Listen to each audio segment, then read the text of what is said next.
sebelum kita start bantu tani, antara masalah besar yang waktu kita first sampai sini adalah soal pasaran. Pasaran sayur ni dia based on supply and demand. Dia kadang-kadang banyak, kadang-kadang sikit. So bila kita datang sini, kita mau carikan satu penyelesaian, kita perkenalkan penanaman bawang merah.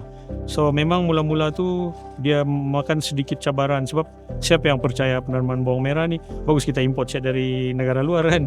Tapi kita ambil inisiatif tu untuk bagi training, bagi kesedaran, sebab komuniti di luar bandar, especially petani ni, bagi dia orang seeing is believing. Dia tengok dan dia percaya.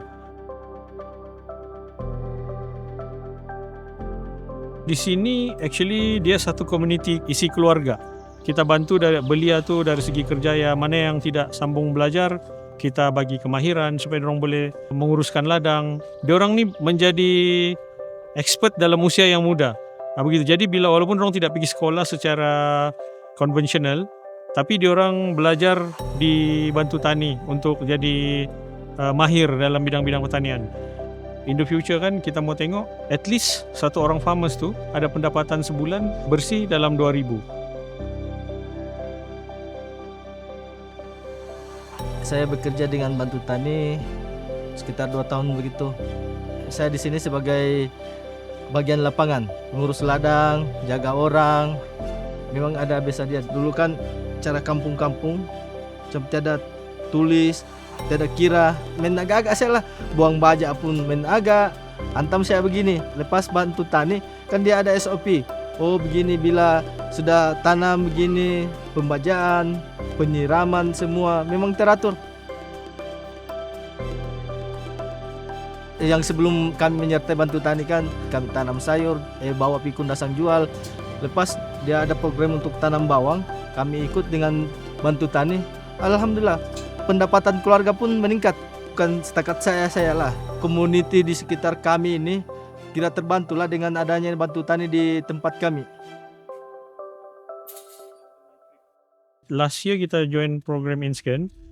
So kita sudah boleh talk in numbers lah yang kita punya beneficiary berapa orang, apa dia punya social impact. Kita boleh bagi like for example now kita produce untuk kita punya food security bawang setiap harvest di atas 10 tan. Sekarang kita punya beneficiary lebih daripada 10 orang. Lepas tu kita mau expand pergi tanah 40 ekar yang mungkin akan bagi benefit kepada 30 orang farmers. Kita punya harapan untuk petani-petani di luar sana, saya mau emphasize yang ekonomi baru ni adalah ekonomi dari pedalaman. Bukan lagi bandar saja boleh buat duit. Buat duit pun boleh dari pedalaman. So ada banyak actually potensi di pedalaman dan saya harap banyak anak muda mungkin boleh start explore peluang-peluang perniagaan SME di luar bandar. Kami merasa berterima kasih kepada masyarakat Bantu Tani kerana memberikan peluang pekerjaan untuk kami warga kampung di sini. Paling tidak pun untuk menambah pendapatan keluarga kami sehingga macam ada selesa sedikitlah penghidupan kami sekarang.